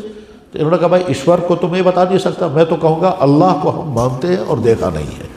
کہنے لگا چلیے یہی، انگریزی میں اس کو گاڈ کہتے ہیں، اس مذہب میں پرمیشن یا ایشور کہتے ہیں، آپ کیا ہے اللہ کہتے ہیں، تو چلیے اسی کو۔ جب دیکھا نہیں آج تک کسی نے تو مانتے کیوں ہیں؟ تو مولانا نے ان سے کہا کروڑوں انسان کروڑوں چیزوں کو بغیر دیکھے مانتے ہیں، اور وہاں نہیں کہتے کہ ہم نہیں مانیں گے کیونکہ ہم نے دیکھا نہیں۔ کہنے لگا اچھا مجھے دکھائیے 2-3 مثالیں دکھائیے۔ کہنے لگا سنیے مثالیں۔ کہتے ہیں میں نہیں جانتا آپ ڈاکٹر ہیں، وہ ڈاکٹر تھے، آپ نے کہا میں ڈاکٹر ہوں، میں نے مان لیا، حالانکہ میں نے آپ کو نہ میڈیکل کالج میں پڑھتے دیکھا، نہ میں نے آپ کی ڈگری دیکھی، نہ میں نے آپ کا علاج کرتے ہوئے دیکھا، نہ میں نے آپ کا کلینک دیکھا۔ آپ نے کہا میں ڈاکٹر ہوں، میں سمجھا آپ ہوں گے ڈاکٹر۔ زیادہ میں یہ کروں گا کہ میں وہاں جاؤں گا جہاں آپ ہیں، پھر میں دیکھوں گا آپ کا کلینک ہے، بیمار آ رہے ہیں، دوائی لے رہے ہیں، ٹھیک ہو رہے ہیں، میں سمجھوں گا واقعی آپ ڈاکٹر ہیں، حالانکہ میں نے آپ کے میڈیکل کالج کی 1 دن کی جوائننگ نہیں دیکھی۔ تو آپ کا پاسٹ میڈیکل کی تعلیم ہے وہ میں نے دیکھی نہیں اور میں مان رہا ہوں۔ نمبر 1 کہنے لگا ہاں، اور نمبر 2 کہتا ہے آپ میڈیکل والے کہتے ہیں انسان کی باڈی کے اندر یہ چیزیں ہیں، ان میں وٹامن ہے، ان میں کیلشیم ہے، اس میں یہ ہے، اس میں یہ ہے، حالانکہ نہ آپ نے دیکھے ہیں نہ ہم نے دیکھے، لیکن آپ کی ریسرچ بتا رہی ہے، آپ بتاتے ہیں۔ جب یہ تکلیف ہوگی تو آپ کہتے ہیں فلانی وٹامن کم ہو گیا، اور جب یہ ہوگا تو آپ کہتے ہیں کہ صاحب پروٹین ضائع ہو رہا ہے، آپ جب یہ ہوتا ہے تو آپ کہتے ہیں شوگر لیول ہائی ہو گیا، اور جب یہ، حالانکہ ہم نے کہیں نہیں دیکھا یار یہ شوگر کہاں زیادہ بڑھ گیا، یہ کھانڈ کہاں اندر ہے جس کو آپ کہتے ہیں شوگر لیول بڑھ گیا، لیکن ہم مانتے ہیں، تو دیکھے بغیر مانتے ہیں۔ کہتے آپ مجھے کہیں گے تم کڈنی پیشنٹ ہو، میں مان لوں گا۔ آپ کہیں گے دیکھو تمہارا پیشاب میں یہ خرابی آ رہی ہے، اس کا مطلب یہ ہے کہ تم کڈنی پیشنٹ ہو، میں مان لوں گا۔ کہنے لگا اچھا اور؟ کہنے لگا اب سنو ایک ایسی مثال جو ہر آدمی سمجھ جائے گا، سیدھے سادہ میں۔ کہنے لگا ہم جنگل میں پہنچے، وہاں ہم نے جھوپڑی دیکھی، ہم کھٹ سے کہتے ہیں کسی نے اس کو بنایا ہے،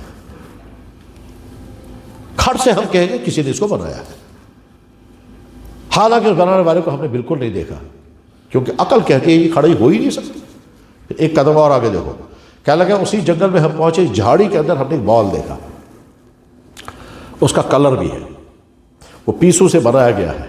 فوراً سوچا کہ ہم یہ بال کہیں بنایا گیا ہے، پھر یہاں یہ کسی طرح سے پہنچا ہے۔ اب آدمی کے ذریعے پہنچا ہے، کوئی جانور اٹھا کر کے لایا، یا کوے نے یا چیل نے اس کو گوشت کا سمجھ کر کے اٹھایا تو اس کے ہاتھ سے، بہرحال کسی نے کس طرح سے یہاں پہنچا، بال تو ہے۔ تو ہم نے اس فیکٹری کو نہیں دیکھا مگر ہم نے مان لیا، اس فیکٹری بال بنانے والے کو نہیں دیکھا، ہم نے مان لیا۔ کہتے ہیں بات سمجھ میں آئی؟ میں کہا ہاں۔ کہنے لگا اب آپ ایک قدم اور آگے بڑھاؤ، یہ بال چھوٹا نہیں، بڑا ہوتے ہوتے ہوتے اتنا بڑا بال بن گیا، یونیورس ہے، اور اس یونیورس میں گلیکسی ہے، اس یونیورس میں سٹارز ہیں، اس یونیورس میں لاکھوں سورج ہیں، اس یونیورس میں لاکھوں اور آپ نے شاید پڑھا ہوگا، ضرور پڑھا ہوگا کہ جب ہم یونیورس کو پڑھتے ہیں تو کتنی بڑی ہے، بہت بڑی، پھر اس میں گلیکسیاں کتنی، پھر ایک گلیکسی کے اندر کتنے سورج ہیں کہ لاکھوں سورج، ہماری گلیکسی کا نام ملکی وے ہے، تو اتنی بڑی ہے ساری دنیا۔ اس کے بعد ہم کہتے ہیں کوئی تو ہے بنانے والا۔ جنگل میں گرے ہوئے بال کو دیکھ کر آپ کہتے ہیں کوئی ہے بنانے والا، سڑک میں گری ہوئی بیگنی کو دیکھ کر آپ کہتے ہیں بکریاں یہاں سے گئی ہیں، جنگل کے اندر پائے جانے والا جھونپڑا بتا رہا ہے کہ مجھے کوئی بنانے والا ہے، ٹھیک، اور میں بول رہا ہوں، یہ علامت اس بات کی کہ میرے اندر روح ہے۔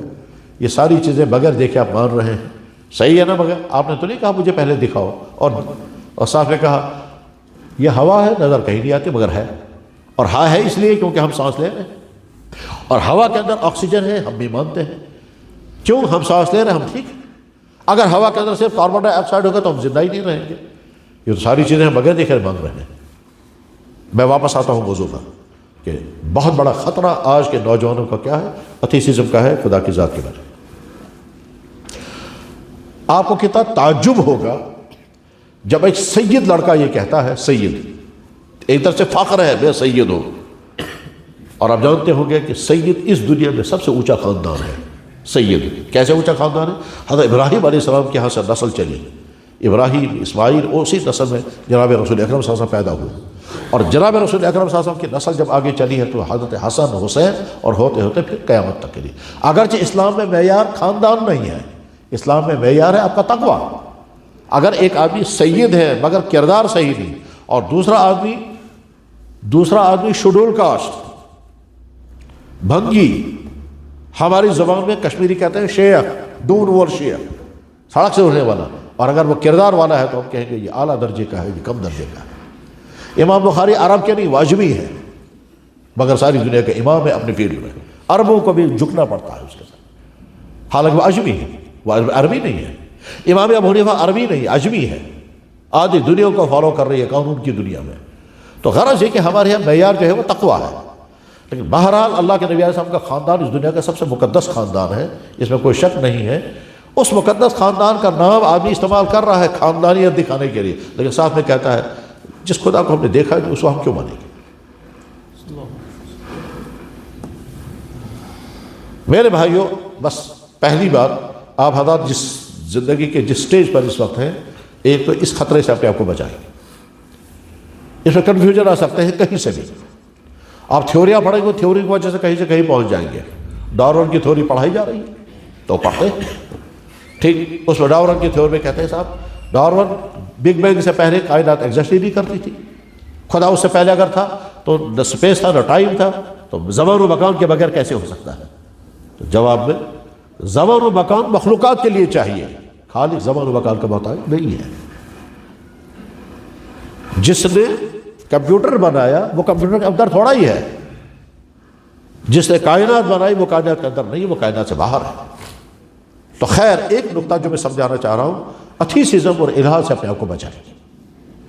پرانے لوگ شرک کا شکار ہو جاتے ہیں، وہ لوگ مورتیوں کے سامنے جھکیں گے، ہمارے بیچارے ایمان والے جو ہیں وہ قبروں کے سامنے جھکیں گے، وہ ان کا طواف کریں گے، یہ ان کے طواف کریں گے، وہ ان کو سجدے کریں گے، ان کے سجدے تو ہی چل۔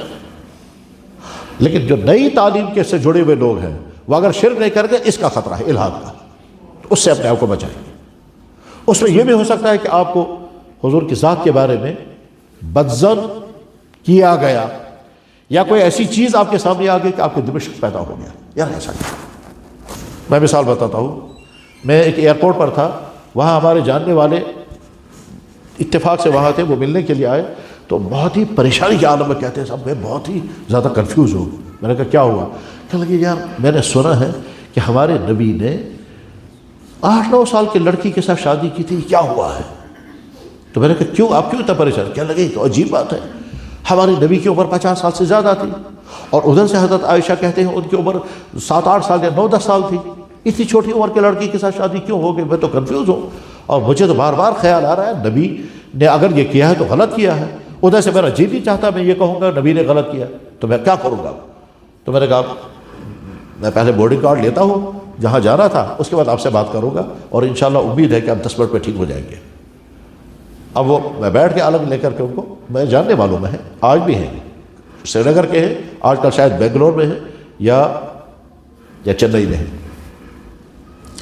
میں نے کہا ہاں بتائیے صاحب کیا کہتے ہیں؟ کہنے لگے وہی ہے, میں بہت پریشان ہوں اور مجھے رات کو نیند نہیں آتی یہ سب سوچ سوچ کر کے. میں چاہتا نہیں ہوں کہ میں اپنی زبان سے کہوں گا ہمارے نبی کے اندر یہ کمی, مگر ادھر سے کہتے ہیں یہ ہوا ہے. کہتا ہے میں نے یونیورسٹی کے کئی سکالوں کو فون کیا, بھائی یہ صحیح ہے کہ ہمارے نبی نے نکاح کیا تھا 6 سال اور 9-10 سال کی لڑکی سے؟ انہوں نے کہا صحیح ہے. تو مجھے شک اور بڑھ گیا. تو میں نے کہا اب بے غور دیکھیے نبی کے بارے میں کیسے کنفیوژن میں ڈال دیا. میں نے کہا اب جہاں آپ نے کہاں سنا ہے کہاں نہیں, تو فی الحال میری بات آپ سنیں اور 10 منٹ خاموش رہنا. کہنے کا یہ میں نے کہا انسان شادی کرتا ہے کیوں؟ جب جوانی اسٹارٹ ہوتی ہے تو انسان کو اپنی پرائیویٹ ضرورت پورا کرنے کے لیے پارٹنر چاہیے. اسلام نے اس کا کرو نکاح, اور یہ جوانی کی زندگی میں نکاح کرتا ہے سیم اپنی جیسے جوان کسی فیمیل کے ساتھ, اور یہ جوانی کی زندگی گزرتی ہے ایک ساتھ, بڑی خوشیوں کے ساتھ گزرتی ہے. ٹھیک ہے, 45 سال کے بعد پھر جوانی ختم ہونے لگتی ہے, پھر یہ بڑھاپا شروع ہوتا ہے آہستہ آہستہ. 55-60 سال تک بڑھاپا, پھر اس کے بعد پورائی بڑھاپا آئے گا. ٹھیک ہے, 25 سال سے پہلے 20 سال سے پہلے ٹین ایجر ہے, 25 سال تک یہ نوجوان ہے, 25 سال میں فل جوان ہے, اور اس کے بعد پھر 45-50 سال تک یہ فل جوان رہے گا. ہمارے نبی نے نکاح کیا پہلا جب وہ 25 سال کے جوان تھے 40 سال کی ایک ایسی خاتون کے ساتھ جس کے 2 نکاح اس سے پہلے ہو چکے تھے, ان کے ساتھ نکاح کیا. کیا سمجھ میں آتا ہے کہ ہمارے نبی نے نکاح اس غرض کے لیے کیا تھا جو غرض عام طور پر ہوتی ہے, ہونی چاہیے. ہاں غرض وہی تھی, مگر اس میں غلط انٹینشن کہاں تھا. ورنہ وہ یہ کہتے ہیں میں بھی کسی جوان لڑکی کے ساتھ نکاح کروں گا, لیکن آپ نے ایک بوڑھی خاتون کے ساتھ نکاح کیا اور ساری جوانی کا زمانہ انہی کے ساتھ گزارا. 40 سال کی عمر کے بعد 49 سال کی عمر تھی, حضرت خدیجہ کی وفات ہو گئی اور حضور کے گھر میں کوئی نہیں ہے. اس کے بعد آپ نے دوسرا نکاح کیا. یہ دوسرا نکاح بھی اس خاتون کے ساتھ کیا ہے جو ویڈو تھی. چلیے ہو گیا دوسرا نکاح. اس کے بعد پھر اب اللہ کا منصوبہ یہ ہے, میں نے کہا اور سے سنا, اللہ کا منصوبہ یہ ہے کہ نبی مکہ سے نکل کر مدینہ آ گئے, اور مدینہ میں آ کر کے اب ان کو نئی اسلامی ریاست چلانی ہے. نبی کی پرائیویٹ زندگی بھی انسانوں کے لیے قانون ہے. اس پرائیویٹ زندگی کو ریکارڈ میں لانا ہے. اس پرائیویٹ زندگی کو ریکارڈ میں لانے کے لیے ایک ایسے شخص کو اندر پہنچانا ہے کہ جو بہت ہوشیار, سمجھدار, غور و فکر کرنے والا, ہمت, اور بہت دنوں تک وہ زندہ رہنی چاہیے. ظاہر نکاح کے بغیر نبی کے پرائیویٹ زندگی میں بیڈ روم میں کون آ سکتا ہے؟ تو اللہ نے کہا وہ عائشہ ہے ابو بکر کی صدیق کی بیٹی, آپ اس کے ساتھ نکاح کریں. ٹھیک ہے, حضور کو دکھا, خواب میں حضرت جبریل آئے, آپ کے سامنے تخت پیش کیا, آپ نے کھول کر دیکھا تو حضرت عائشہ تھی. ہو گیا نکاح. تو اللہ کے نبی نے حضرت عائشہ سے نکاح اس ضرورت کے لیے نہیں کیا ہے جو ضرورتیں ہوا کرتی ہیں عام طور پر, یا تو ہماری پرائیویٹ ضرورت پوری ہو جائے اور یا پھر اپنی اولاد مل جائے. وہاں تو پرائیویٹ ضرورت کا مسئلہ ہے اور اولاد کا مسئلہ ہے. وہاں تو مسئلہ یہ ہے کہ نبی کے ساتھ ایک ایسا شخص ہمیں ساتھ لگانا ہے جو ان کی ساری زندگیوں کے ریکارڈ کرے. اور اسی لیے نبی نے آخری دن حضرت عائشہ کے کمرے میں گزارے.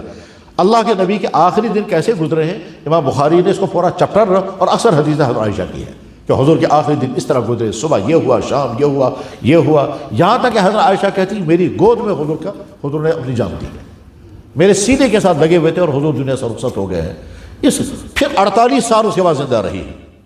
تو اس غرض کے لیے اللہ نے حضرت عائشہ کو حضور کے گھر میں پہنچایا تھا.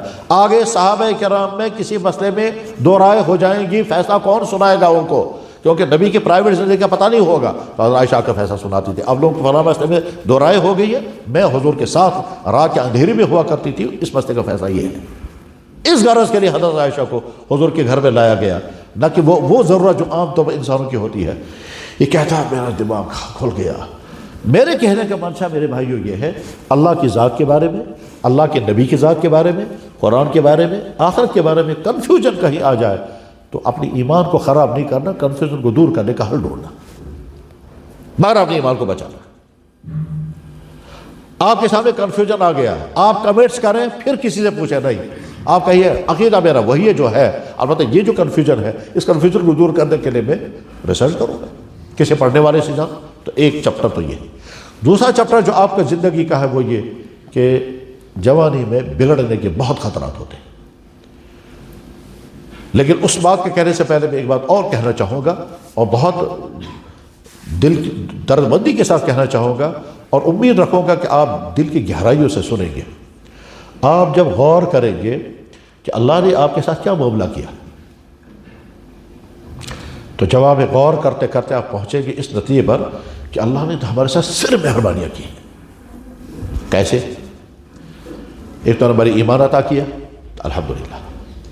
کسی کافر کے گھر میں پیدا ہوا ہوتا تو یہاں نہیں ہوتا. اس کے بعد پھر وہ ماں باپ آپ کو عطا کیے جن ماں باپ نے آپ کو ساری فیسلٹیز دی، اچھے سے اچھی سکولنگ کرائی ہوگی. پھر آپ کا ذہن ایسا تھا کہ آپ سکولنگ کرتے رہے اور آگے بڑھتے گئے. جس وقت آپ نے سکولنگ سٹارٹ کی اس وقت نہ جانے کتنے کئی لاکھ بچے ہوں گے جو سکولنگ میں آپ کے ساتھ تھے، کوئی کسی سکول میں کوئی کسی سکول میں. آپ آگے بڑھتے گئے، چھٹائی ہوتی گئی. یہاں کے ہوتے ہوتے پھر آپ میڈیکل سلیکشن کے لیے تیاری کرتے رہے. اس کا تیاری میں آپ نے رات و دن محنتیں کی ہوگی، راتوں کی نیندیں جلائی ہوگی، اور محنت کرنے کے بعد نہ جانے کتنی دعائیں کی ہوں گی. اور اس کے بعد جب سلیکشن دیکھا تو لاکھوں کا سلیکشن نہیں ہوا، آپ چند کا ہو گیا سلیکٹ ہونے کے بعد اب ٹھیک ہے، اب میڈیکل کالج میں پڑھ رہے ہیں، ڈاکٹر بن رہے ہیں. اس کا مطلب ہے کہ آپ اپنی سوسائٹی کے معزز ترین فرد بنیں گے. اس کے معنی یہ ہے کہ آپ کو ہر طرح کی فیسلٹیز یقیناً ملے گی.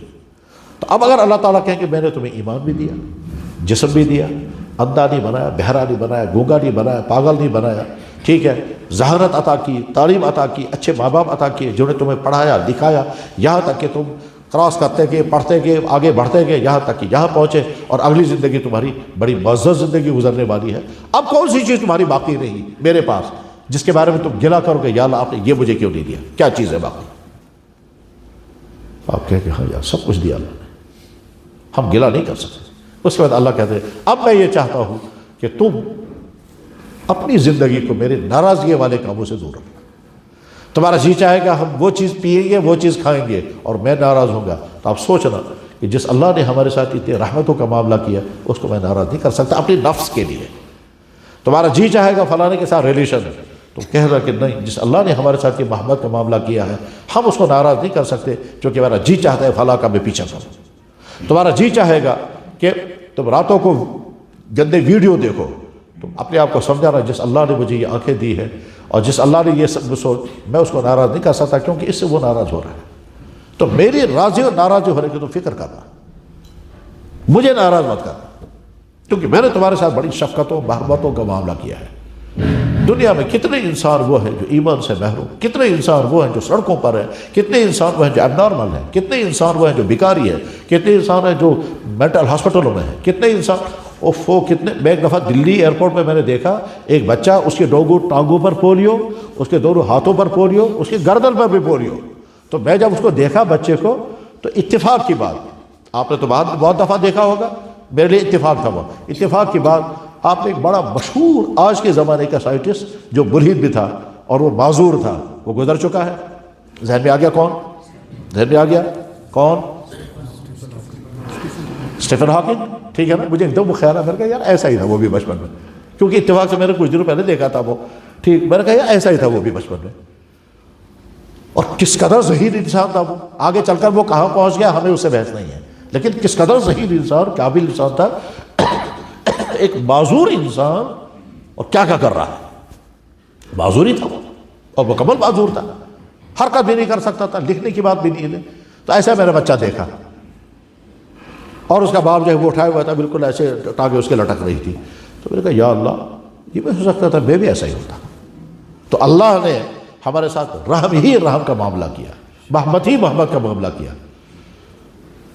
میں کبھی کبھی سوچتا ہوں یہ ہمارے بچے جو گھروں سے باہر ہوتے ہیں ان کی مائیں کبھی فون کرتی ہے مجھے اور کہتی ہے ایسا شو نیچو پھلیں جائے تم اس کا جو دعا سو اس میں ٹھیک آسو. میں سوچتا ہوں ان ماؤں کو شام کو کھانا نہیں کھایا جاتا، یہ سوچتی ہے میں نے مزیدار کھانا بنایا، پتہ نہیں میرے بیٹے کے پاس ہوگا وہاں یا نہیں. ٹھیک پھر وہ فون کریں گے بیٹا تم نے بد چھوا اور تم نے کھایا تھا کچھ یہاں سو یا نہیں آدھی اب اس کے اندر. وہ مائیں وہاں انہوں نے کس طرح سے آپ لوگوں کو شوقوں کے ساتھ بھیجا. یہ سب اللہ کی محبت مہربانیوں کا نتیجہ ہے. لہٰذا نمبر 1 اپنی مائنڈ سیٹ کو بچائیں گے، ایتھیسزم سے بچیں گے. نمبر 2 اپنے کیریکٹر کو بچائیں گے. کیریکٹر کا مطلب ڈرگز، غلط افیئرس، گندی سوچ، فضول خرچی، میوزک، ڈانس، وہ چیزیں جو جوانی میں بڑی اچھی لگتی ہیں اس سے اپنے آپ کو بچائیں. نفس کہے گا بڑا مزہ ہے، آپ کہیں گے نہیں میں نفس کا غلام نہیں، میں نفس کا بندہ نہیں، میں اللہ کا بندہ ہوں، میں اپنے نفس کو معبود نہیں بننے دوں گا. ابھی میں نے آیت پڑھی اور سارا یہی سمجھا رہا تھا میں کہ انسان کے کچھ لوگ تو معبود بناتے ہیں اپنے ہاتھ سے پتھر کو، اور بہت سارے انسان معبود بناتے ہیں اپنے نفس کو. اور اسی بیچ میں ہم سے کہا جا رہا ہے کہ تم اپنا معبود بناؤ اس اللہ کو جس نے تم کو پیدا کیا ہے. معبود بنانے کے معنی ایبسولوٹلی آنکھ بند کر کے اس کی بات ماننا اور کچھ نہیں. مجھے اور کچھ نہیں چاہیے، بس آنکھ بند کر کے میں آپ کی بات مانتا ہوں چاہے مجھے سمجھ میں آئے یا نہ آئے. اور سامنے یہ بھی ہے کہ ہمارا اللہ کبھی بھی ایسی چیز کا حکم نہیں دے گا جس میں ہمارا فائدہ تھا اور ساتھ میں بین کر دیا، ایسا کبھی نہیں ہوگا. یہ ممکن نہیں ہے کہ ایک چیز میں ہمارے بڑا فائدہ تھا پھر بھی اللہ نے اس کو بین کر دیا، اللہ کے نبی نے، ایسا نہیں ہوگا. بلکہ یہ تو ایک بہترین چیپٹر ہے، کاش آپ اس میں محنت کریں. اور وہ کیا؟ ایک طرف سے آپ کی میڈیکل ریسرچ اور دوسری طرف سے ہمارے نبی کا جملہ، ان کو ملا کر کے دیکھیں. آپ ایک نئی نوٹ بک تیار کریں گے کہ ہمارے نبی نے یہ کہا، آج کا میڈیکل یہ کہہ رہا، اور دونوں باتیں ایک. میں ایک دفعہ اسی ٹاپک پر سوچنے لگا تو میں نے کہا کتنی چیزیں ایسی ہیں جو ایک طرف سے ہمارا میڈیکل کا اسکالر بتاتا ہے یہ ہے، اور یہی بات ہماری نبی نے 1400 سال پہلے کہی ہے. انہوں نے تو میڈیکل کی تعلیم نہیں پڑھی تھی، وہ کیسے وہی بات کہہ رہے ہیں؟ میں نے دفعہ وہ کتاب پڑھی، اس میں کوئی یورپین اسکالر، میڈیکل کا اسکالر، وہ کہتا ہے یہ جو چھینک کیوں آتی ہے، چھینک کیوں آتی ہے اس کی ڈیٹیل تو آپ کو آپ کی کلاسوں میں پڑھایا جاتا ہوگا. چھینک کیوں آتی ہے وہ کہتا ہے کہ اچھا اس نے چھینک پر پوری ریسرچ کی، پوری بک لکھی. ایک مسلمان ڈاکٹر اسے ملا تو وہ جب بھی ملتے تھے تو وہ چھینک کی کہانیاں سناتا تھا اسے، چھینک کی ریسرچ. ایک دفعہ اس مسلمان نے کہا یار تم سناتے ہو مجھے ہمیشہ چھینک، میں بتاتا ہوں ہمارے نبی نے کیا کہا چھینک کے بارے میں. اس نے کہا کون آپ کا نبی؟ کہتا پرافٹ محمد. انہوں نے کہا وہ کہاں ہے؟ کہنے لگا وہ تو بہت پہلے تھے. کب تھے؟ انہوں نے کہا 1000 سال سے زیادہ ہو گئے. کہنے لگا وہ کیا کہے، یہ تو آج کی ریسرچ ہے، ان کو کیا پتا. انہوں نے میڈیکل پڑھا تھا؟ انہوں نے کہا نہیں.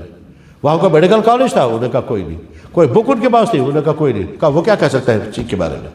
اس نے کہا آپ سن تو لیجیے. ٹھیک ہے، کیا کہا ہے آپ کے نبی نے؟ کہ ہمارے نبی نے کہا جب تمہیں چھینک آئے تو الحمد پڑھو. اس نے کہا اس کا میننگ کیا ہے؟ کہا اس کی میننگ یہ ہے کہ جب تم الحمد پڑھو تو بہت اچھا ہو گیا، اور گاڈ کو تھینکس کرو کہ اس نے تم کو یہ چھینک لگا دی. کہنے لگا ہاں اس کا مطلب یہ ہے کہ ان کا کنسیپشن رہا ہے چھینک آنی چاہیے. ان کو کس نے کہا تھا؟ یہ یہاں سے آگے اسے سیرت پڑھنی شروع کی اور آگے چل کر سبر ہوگا. تو ہمارے نبی نے 1400 سال پہلے کہا چھینک آئے تو الحمد پڑھو. اب جب چھینک کا ریسرچ آپ کریں گے تو آپ دیکھیں گے اس کے بعد پتہ چلے گا ہمارے نبی نے الحمد کیوں پڑھوایا. آپ اس میں یہ بھی ڈاٹا دیکھیں گے کہ چھینک کے دوران دنیا میں کتنی انسان مر جاتے ہیں، ریشو کیا ہے. جو ہی ہم سانس اوپر کو کھینچتے ہیں، ہم سانس جب تو باڈی کے تمام چیزیں رک جاتی ہیں، اور اس کے بعد جب چھینک واپس کرتے ہیں تو پھر واپس آ جاتی ہے. اسی بیچ میں وہ تاڑے مر جاتے ہیں، بس وہیں سے گر گئے، واپس آیا ہی نہیں سانس. اب پتہ چلا ہمارے نبی الحمد کیوں کہا. غرض یہ کہ آپ کے سامنے بہترین سبجیکٹ بنے گا، بہتر ٹاپک بنے گا. کیا کہ آپ ہمارے نبی نے کیا کہا اور آج کا میڈیکل کیا کہتا ہے، اس کی وجہ سے آپ کا ایمان بڑھے گا. تو میں پھر واپس آ کر کے کہتا ہوں اپنے ایمان کو بچائیں، اپنے کردار کو بچائیں، اور اپنی صحت کی حفاظت کریں. آپ تو صحت کے فیلڈ میں ہیں، اس لیے آپ جانتے ہیں کہ کن کن چیزوں سے انسان کو بچنا ہے. اگر آپ سے پوچھا جائے کہ جناب یہ جو مارکیٹ میں چیزیں کھائی جا رہی ہیں، pizza, burger, cold drinks, chocolate, آپ میڈیکلی بتائیے صحت کے لیے یہ کتنے فائدے مند ہیں؟ جواب آئے گا کچھ نہیں، جواب آئے گا کچھ نہیں، نقصان ہی نقصان۔ آپ سے اگر پوچھا جائے کہ جناب لیمو کا ایک گلاس، لیمو کے پانی کا گلاس زیادہ بہتر ہے یا کوک کی بوتل یا اسپرائٹ کی بوتل، تو جواب آئے گا لیمو کا گلاس بہت فائدے مند ہے اس کے مقابلے میں۔ اب جب لوگ یہی چیزیں استعمال کریں گے تو اس کا مطلب یہ ہے کہ ہم اپنی صحت کو آگ لگا رہے ہیں۔ جب ہم رات بھر موبائل کے ساتھ اٹیچ رہیں گے پڑھنے کے لیے نہیں، غلط چیزیں دیکھنے کے لیے، اس کا مطلب ہم اپنی صحت کو نقصان پہنچا رہے ہیں۔ تو اپنی صحت کی حفاظت، اپنے کیریکٹر کی حفاظت اور اپنی ایمان کی حفاظت، بس یہ تین چیزیں مجھے عرض کرنی تھی۔ اور اس میں رکاوٹ آئے گی آپ کا نفس کو کنٹرول کرنے کا راستہ ڈھونڈے اور بار بار دیکھیں کہ میں برے خیالات دل میں لاتا ہوں تو میرا اللہ اسے جانتا ہے، ان برے خیالات میں برا قدم اٹھاتا ہوں تو میرا اللہ اسے جانتا ہے، اور اس کے بعد پھر اگر میں نے کوئی غلط چیز کھائی، غلط چیز پی، غلط کام کے لیے چلا تو میرا اللہ مجھے دیکھتا ہے۔ مجھے اپنے نفس کے پیچھے نہیں چلنا ہے، نفس کو اپنے پیچھے چلانا ہے۔ قرآن میں اور حدیثوں میں خالص جوانوں کے لیے مستقل چپٹر تو نہیں ہے، لیکن باقاعدہ اسی نقطے سے اللہ تعالیٰ شان و مضمون بیان کرتے ہیں۔ مثلا فرمایا جوانوں کی ایک جماعت تھی، جب پورا ملک شرک میں اور عیاشی و فحاشی میں ڈوب رہا تھا، ان جوانوں نے کہا کہ ہم توحید، ان جوانوں نے کہا کہ ہم دین پر قائم رہیں گے چاہے ہمیں گھر چھوڑنا پڑے۔ نکل گئے وہاں سے، وہاں جوانی کو ہائی لائٹ کیا۔ اس اول فتیتو، جب جوانوں کی ایک جماعت تھی جنہوں نے ملک چھوڑ دیا اور پہاڑوں میں چلے گئے، اصحاب کہف انہیں کو کہتے ہیں، کہف نے غار میں چلے، لیکن انہوں نے کمپرومائز نہیں کیا۔ وہ ان سے لڑ نہیں سکتے تھے، انہوں نے کہا ہم کم سے کم اپنا دین بچائیں گے، نکل گئے۔ یوسف علیہ السلام کے واقعے میں سینکڑوں انسانوں کے لیے نصیحتیں، سینکڑوں انسانوں کے لیے، ان میں سب سے اہم ترین نصیحت حکمرانوں کے لیے ہے جب وہ حکمران بنے، اور دوسری اہم ترین نصیحت جوانوں کے لیے تھے جب ان کو آفر کیا جا رہا تھا گناہ کرنے کا، اور انہیں کیسے اپنے آپ کو بچا لیا۔ اور پھر ایک نہیں، پہلے تو ایک عورت پیچھا کر رہی تھی، بعد میں مصر کی تمام حسین ترین عورتیں ان کا پیچھا کر رہی تھی۔ اس وقت انہوں نے کہا یا اللہ، میں پہلے ایک سے بچنے کی کوشش کر رہا تھا، اب ساری میرے پیچھے پڑ گئی، تو میں جیل میں جانا پسند کرتا ہوں مگر یہاں نہیں رہوں گا جہاں مجھے گناہ کروایا جائے گا، میں یہاں نہیں رہوں گا، چلیں گے جیل میں۔ ربی، اے میرے رب، السجن احب الیہ، میں جیل جانا پسند کروں گا مگر اس گناہ میں نہیں جاؤں گا۔ رب السجن احب الیہ مما یدعوننی الیہ، یہ جس چیز کا آفر مجھے کر رہی ہیں میں جیل جانا پسند کروں گا مگر یہ نہیں کروں گا۔ جیل چلے گئے، اور کوئی جرم تھا بھی نہیں، 12 سال جیل میں رہے۔ تو جوانوں کے لیے، اور سب سے مقدس ترین جوانی محمد رسول اللہ صلی اللہ علیہ وسلم، اس جوانی میں کوئی داغ نہیں۔ ان کے دشمن ہر طرح کے الزام لگاتے تھے لیکن کبھی یہ نہ کہہ سکے کہ تمہاری جوانی خراب رہی ہے، تم نے فلاں غلطی، کوئی نہیں کہہ سکا، بلکہ کہتے تھے کتنا پاک صاف جوان ہے، فخر کرتے تھے ان کی جوانی پر۔ رول ماڈل آپ کے لیے محمد رسول اللہ کی جوانی۔ صحابہ میں سے اکثر صحابہ جوانی کے زمانے میں مسلمان ہوئے ہیں، چند ہی جو بڑھاپے میں، ورنہ اکثر صحابہ جوانی کے۔ حضرت علی تو نابالغ تھے جب مسلمان ہوئے، بچوں میں تھے۔ سعد بن وقاص 16 سال کی عمر کے میں جوان مسلمان، ابو عبیدہ بن جراح 17 سال کی عمر میں جوان بنے تھے، یہ اسلام مسلمان بنے تھے۔ معاذ بن جبل جوان تھے اور مسجد قباء کے امام بنائے گئے۔ عطاب بن اسید 17 سال کا نوجوان مکے کا گورنر بنایا گیا۔ اسامہ بن زید 14 سال کا لڑکا ہے، فوج کا کمانڈر بنایا گیا۔ اور سوال بھی کیا گیا، ہم کے سمجھ میں نہیں آ رہا ہے کہ ہمارے نبی نے چھوٹے بچوں کو کمانڈر کیوں بنا دیا۔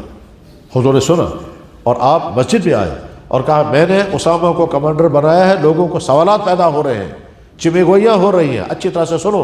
اس کے والد کو میں نے کمانڈر بنایا تو اس وقت بھی لوگ سوال کر رہے تھے، آج میں نے اس کو بنایا، اس پر بھی لوگ سوال کر رہے ہیں، وہ بھی قابل تھا، یہ بھی قابل ہے، وہ بھی میرا پیارا تھا، یہ بھی میرا پیارا ہے، بخاری میں حدیث ہے۔ تو جوانوں کے کندھوں پر کام ڈالا گیا۔ ہمارا جوان عیاشی میں اور فحاشی میں اور آوارگی میں نہیں، آپ کی جوانی قیمتی جوانی ہے، اپنی جوانی کا غلط استعمال نہ ہونے دیں۔ یہ جوانی آپ کے اپنے ہاتھوں میں ہے، آپ اس کو پاک صاف بھی رکھ سکتے ہیں اور خدا نخواستہ اس کو داغدار بھی بنا سکتے ہیں۔ آپ کو داغدار بنانے کے لیے بھی راستے کھلے ہوئے ہیں اور اس کو پاک صاف رکھنے کے لیے بھی آپ کے ہاتھ میں کنٹرول ہے۔ کنٹرول کہتے جی بہت مشکل ہے، جی ہاں مشکل ہے، کیوں مشکل ہے؟ میں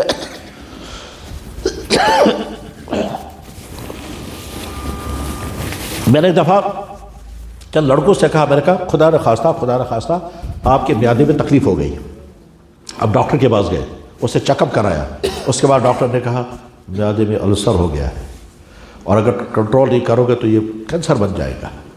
وہ نے کہا سر بتائیے کیا کرنا ہے؟ میں نے کہا گوشت بند، راز باش کی دال بند، گرم چیزیں بند، مسالے نہیں کھانا، مرچیں نہیں کھانا، یہ ساری چیزیں کٹ کرو، یہ دوائی کھانی اور پرہیز کرو۔ ٹھیک ہے، آپ نکلے باہر، گھر والوں نے فون کیا جلدی آ جاؤ، کیا بات ہو گئی؟ کہنے لگے وہ پڑوسیوں میں شادی ہے، انہوں نے کارڈ بھیجا ہے واضوان دعوت۔ ٹھیک، جب آپ گھر پہنچو گے جاؤ گے واضوان دعوت کھانے کے لیے؟ ابھی ڈاکٹر نے کہا تھا گوشت بند ہے، جائیں گے آپ؟ کہنے لگے جی نہیں۔ آپ کہیں گے ہم نہیں جائیں گے، ٹھیک ہے۔ آپ گھر والوں سے کہیں گے میں گھر میں ہی کھانا کھاؤں گا، ٹھیک ہے۔ گھر والے کہتے ہیں ہاں ٹھیک ہے، رات دال سے اصل بیچ آچار کھائیں گے آپ کھانا؟ کہنے لگا نہیں جی بالکل نہیں کھاؤں گا۔ میں نے کہا نہ وہ کھا رہے ہیں نہ یہ کھا رہے، کیوں؟ کہنے لگا بیمار، السر۔ میں نے کہا کیسے کنٹرول کر رہے ہیں؟ دوسری مثال، آپ کو سموکنگ کی عادت تھی، چھاتی میں خرابی ہو گئی، ڈاکٹر کے پاس پہنچے، اس نے جب چیک اپ کیا تو لنگس میں سگریٹ کی وجہ سے خطرناک سٹارٹ ہو گیا ہے۔ ڈاکٹر نے کہا بیٹا پہلا سٹیج، آپ چونک گئے۔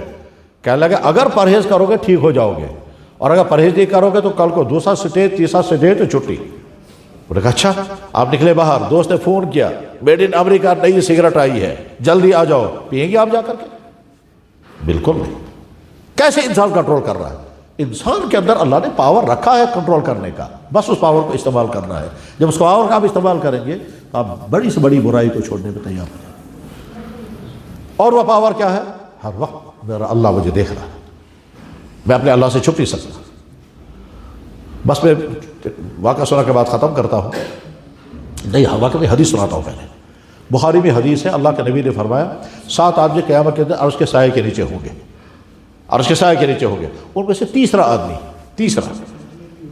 پہلا دوسرا تیسرا آدمی کیا فرمایا؟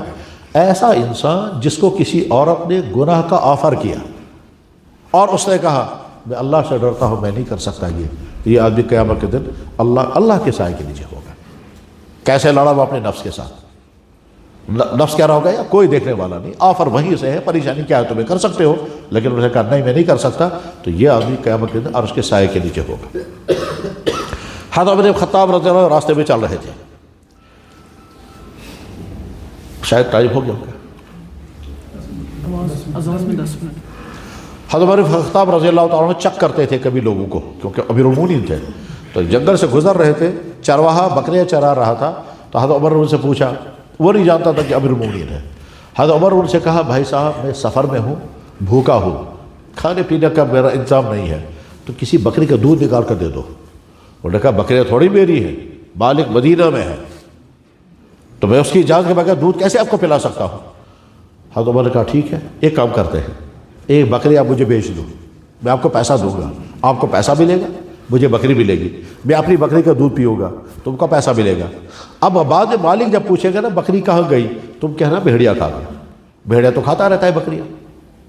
اس نے کہا ہاں یہ ٹھیک ہے، یہ کر سکتا ہوگا۔ اس آدمی مالک کو تو بتاؤں گا کہ بھیڑیا کھا گیا، مالک کے اوپر جو وہ مالک دیکھ رہا ہے اس کو کیا بتاؤں گا؟ تو حضرت عمر الحمدللہ، جب ہمارا چرواہا ایسا ہے، جب ہمارا چرواہا ایسا ہے تو اس کے بعد کوئی گناہ نہیں ہو سکتا ہے۔ اس لیے حضرت عمر کے زمانے میں اسلام طوفان کی طرح سے پھیل رہا تھا اور اس طاقت کے سامنے کوئی ٹک نہیں پاتا تھا۔ خالد ولید 30 آدمیوں کو لے کر 30,000 سے مقابلہ کرنے کے لیے پہنچ گئے اور لڑے اور کامیاب ہوئے۔ خالد ولید صرف 3,000 آدمیوں کو لے کر کے 2 لاکھ آدمیوں کے مقابلے میں جنگی بوتا اسے ہی کہتے ہیں۔ حیران ہے دنیا کے لوگ اور اس زمانے کے تمام سپر پاور حیران ہو گئے یہ کون سی قوم ہے کہ 3,000 آدمی 2 لاکھ کے مقابلے میں کھڑے ہو گئے، اور 2 لاکھ سپر پاور تھا اس زمانے کا، رومن ایمپائر۔ اس زمانے میں 2 امپائر، پرشین ایمپائر اور رومن ایمپائر، تو رومن ایمپائر کے مقابلے میں 3,000 آدمی کو ایسے لوگ تھے۔ میں کنکلوڈ کرتے ہوئے عرض کروں گا کہ اس عمر میں 3 خطرات ہیں، تینوں خطرات سے اپنے آپ کو بچائیں۔ ایمان کو خطرہ ہے ایتھیزم کا اور شرک کا، کردار کو خطرہ ہے عیاشی، فحاشی، فضول خرچی اور گندے کاموں کا اور صحت کو خطرہ ہے بگڑنے کا. ان تینوں کی حفاظت کا عہد کر کے اٹھیں. وآخر دعوانا الحمدللہ رب العالمین برحمتک یا ارحم الراحمین.